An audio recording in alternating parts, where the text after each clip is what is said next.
Hello and welcome to Race Week here from the first ever EWS-E race at Specialised EWS-E Zermatt.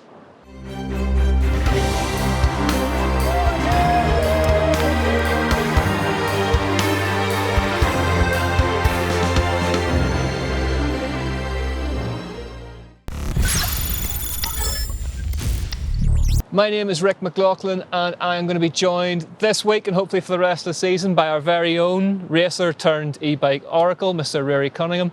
Ric, it's not wrong to call this historic, is it?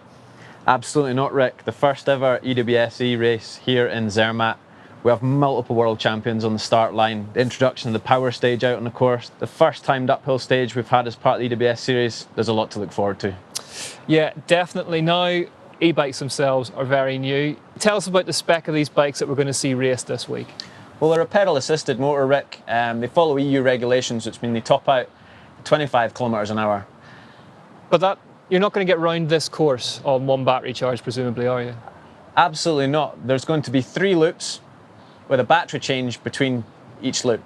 I would need more than a battery change after each loop if I was going out on one of these things. Let's talk about this start list, because it's kind of, over the last few weeks, it feels like it's just grown and grown and grown. We did the draw for the top riders' plates the other day, and there's some big names in there. Who are we looking at? I mean, multiple world champions, Ric. We've got Nico Vulio's the most dominant downhill rider of all time. Tracy Moseley.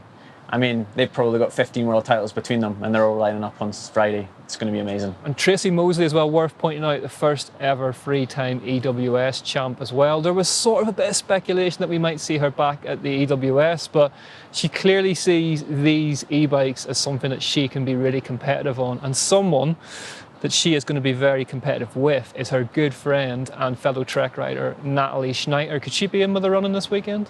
Absolutely. Natalie, very experienced on the e-bike. Tracy probably come to it a little bit more recently. It's going to be a great showdown, and I'm really looking forward to it. I think what I've, from years from covering mountain biking as a sport, I've traditionally talked to and about mountain bike racers like yourself. But I mean, you look at that start list, we've got a former motorcycle racer in Levi Battista here who's very, very good. We've got Marco Fontana from a cross-country background. Do you think that there's some people sort of giving e-bike racing a go to find out if it works for them, or can those guys be right up in the mix as well? I think anybody who's ridden an e-bike knows how fun it is.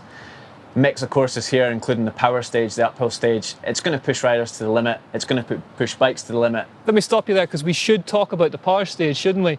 Now in EWS we've got the Queen stage, which is the toughest stage of the week.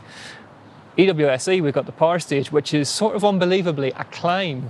Now, how do we put a climb in a race? Tell us about this.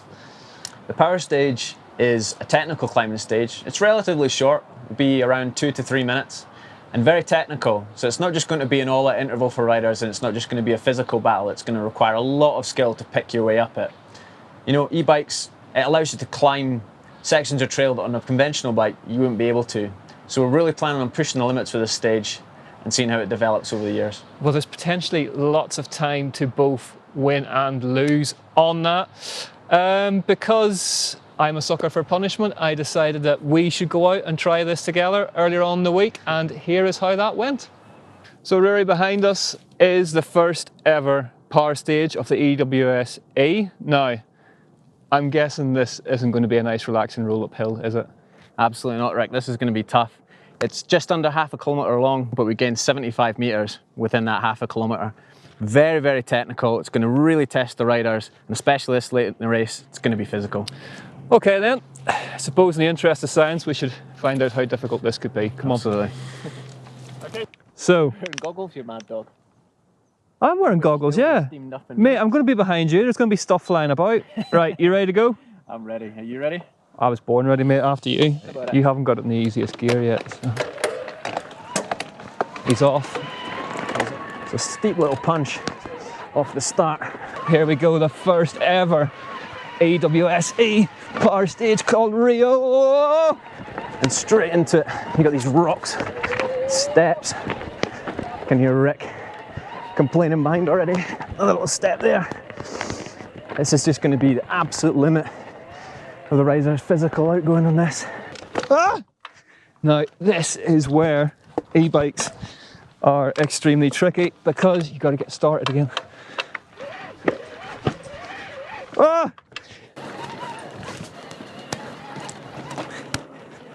Oh, he's done it.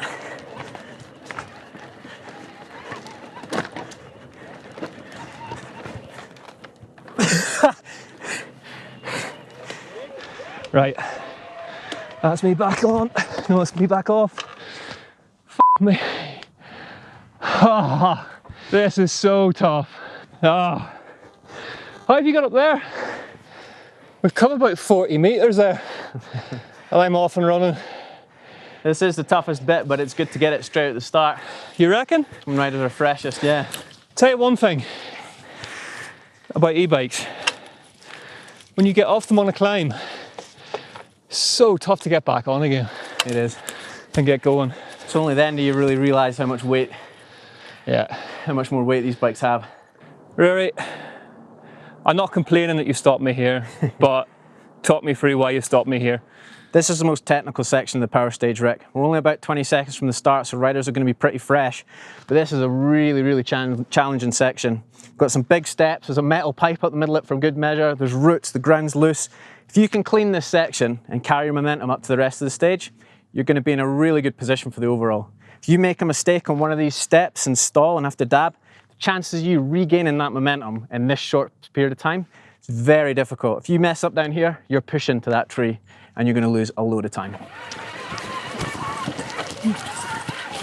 Oh! I can get going from there, that's all right, yeah. That's a little, oh, a pipe, cool. How am I going to navigate this? Thought this was easier. You said this was easier. It's not easier. Why does he have to lie? That's the thing.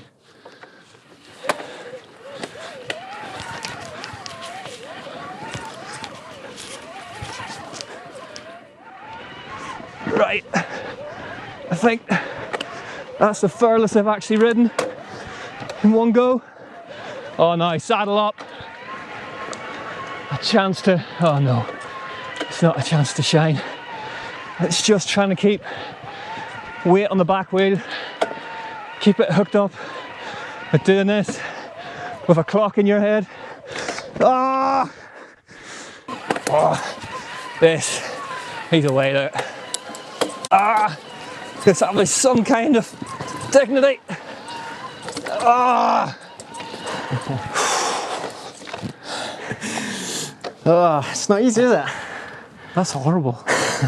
But there's so much time there because you can't lose an inch on it. You can't like...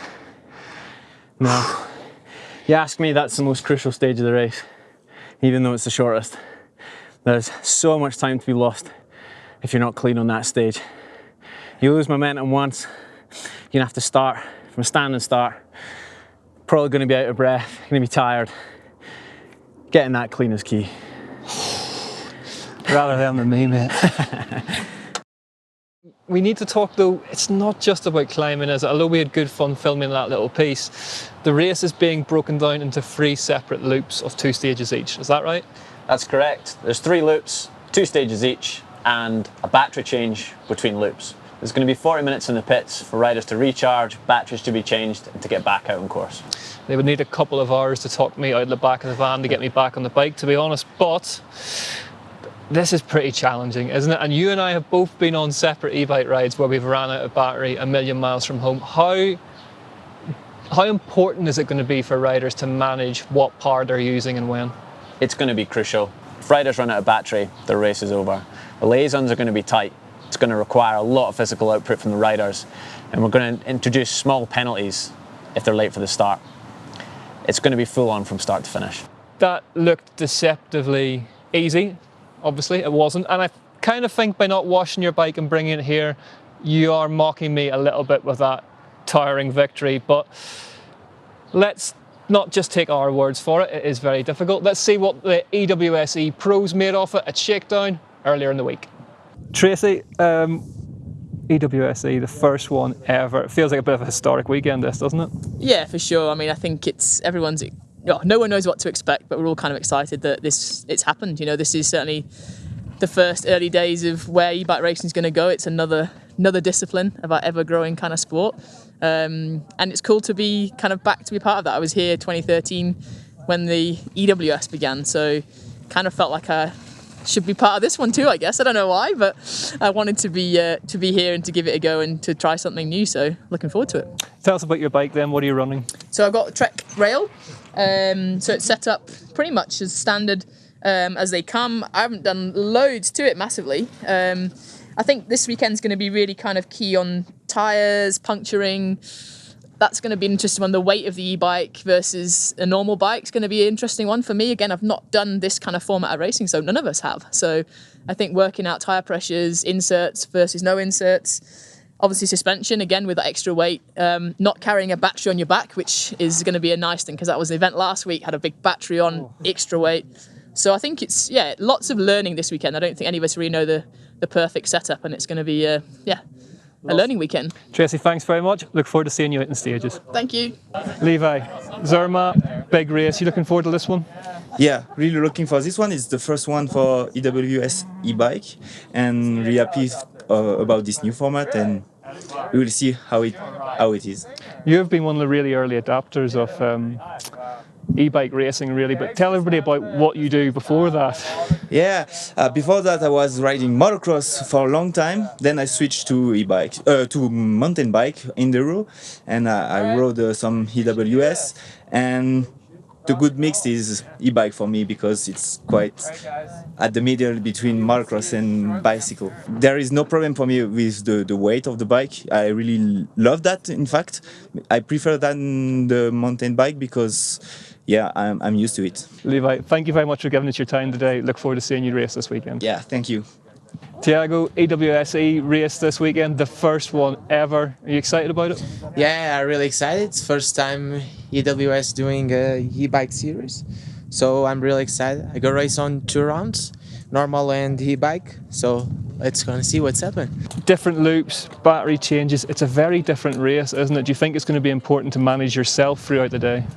Yeah, because the bike is heavy, so you need to manage your effort during the race, and the battery too.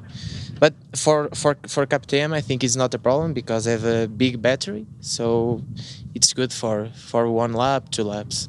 Tiago, thanks very much. Great to see you back. See you. Good luck this weekend. Thank you. See you. So loop 1, 11.8 kilometers long, 2 stages, including shakedown. Then the second loop of the day, 22.8 kilometers long, and that includes Lost Lake, which is an absolutely beautiful stage. They'll be racing that in the EWS later in the week. Loop 3, 17.3 kilometers long, with 804 vertical meters of climbing, and that includes Rio, the power stage, which is the 5th test of the weekend. Let's now talk, right? I want your predictions. We're somehow going to keep a track of this over the course of the season. Elite women, elite men, what riders do you think are going to be right there for the win? In elite women, I feel it's going to be a showdown between the 2 Trek girls, Tracy Mosley and Natalie Schneider. I think both of them, a lot of experience. Tracy for the EWS, and Natalie more experienced in EWS-E. I think that's an interesting one, because Natalie Schneider, you cannot underestimate what's on the table here, and that is to be able to say for the rest of your career that you were the first person to win an EWS-E, and she's already the first person to win world champs cross country on an e-bike. But having ridden with her on one absolutely merciless course preview before, Tracy Mosley, she's got that racer's edge that I think just makes her just a supreme competitor. So I agree with you. I think it'll be between those 2. What about the men's race? In the men's race, I think it's going to be between Fabian Burrell and Nico Vullios. We've got almost 20 world titles between them. Both very experienced, both very meticulous about equipment. You know they're coming here with something that other people don't have. They've been working on these things and getting the very, very best out of them.